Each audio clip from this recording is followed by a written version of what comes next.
First of all, I got to give you guys your flowers because this is one of my favorite films of the year. So congratulations. Thank you. Appreciate that. Tonatiuh, I want to know, you're coming to the Bay Area to the Mill Valley Film Festival. I am in a few days. What does that mean to you? I'm really excited. It feels really great to share a film with such a powerful message, especially around LGBTQ, queer, and genderqueer expression, right? With Molina, my mission statement was to ensure that you're focused less on their body and you're focused with their soul. And because of that, I wanted to give them this effeminate reality. And so I lost 45 pounds in about 50 days to be able to achieve that. Because there's something like oftentimes we don't get opportunities where those people, that community gets the Hollywood treatment. And so I wanted to ensure that a genderqueer individual could get the Hollywood treatment. And Jennifer, kind of talk to me about, this Kiss of the Spider-Woman has been around for 50 years, and now we're going to get a new generation of people exposed to it. So talk to me about that, but also the first day when you were on set and you're in the makeup and the wig and the nails and you're like, that and the spiderweb thing. Cool. Like, talk to me about all that. So you love the Spider-Woman character. I love them both.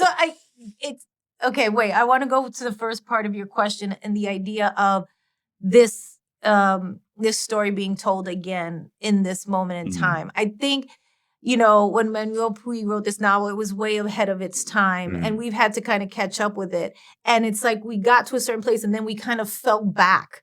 And I think it's not a coincidence that this movie has found its way up to the surface once again. Yeah. Because the message is more needed than ever. It's a universal message of it doesn't matter what your political beliefs are. It doesn't matter who you are on the outside, how you look, your gender, your race, your sexual preferences, your religion. Two people seeing each other's souls for who they are. That's what matters. You have to see the humanity in other people. And that you can actually, if you allow yourself to look at people as just humans, that you really could fall in love with the other person on the other side, somebody you never thought that you would even identify with in any way, shape, or form. And that to me is the universal message here that needs to be heard. So that's the first part of your question. Yeah. The second part of your question was, how was it to get on the set in these costumes? I mean, it was exhilarating and thrilling. I mean, they were so different than any characters I've ever played. I mean, playing Aurora in the blonde wig and the gold dress and the woman who just couldn't find love, who felt she was cursed and who was falling in love for the first time. It was such a beautiful thing to be able to play a kind of Lana Turner, Marilyn Monroe type of character, so far from who I am as a person or how I grew up in any way, shape, but to speak in that voice, to sing in a more romantic tone.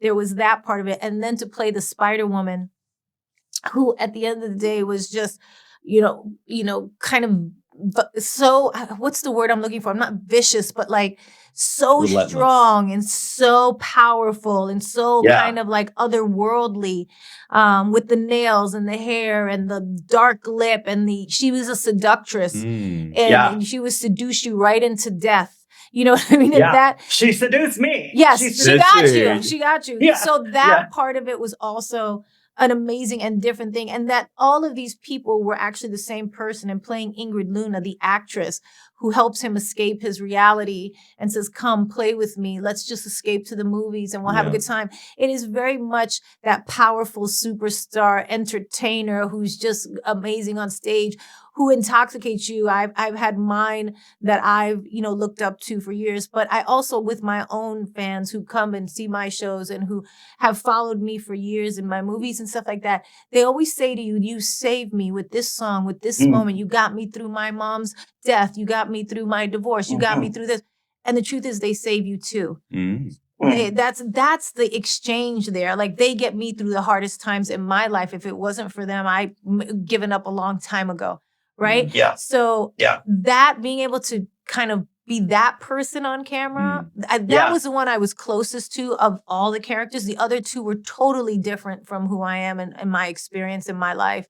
But playing those three characters and showing up with those costumes and, you know, Colleen Atwood in the hair and makeup department, Scott Barnes and Michelle, all of it was just so easy to fall into who they were in a way. Once you're standing there in the gold dress and the blonde wig, or the little, you know, black wig and the spider web wings and the dress and all of it. It was amazing. That definitely helps you for sure. Yeah. Congratulations, guys. I Thank you. fucking loved it. Good. Thank you, Bobby. Thank you. Thank you. Thanks, guys. Thanks, guys.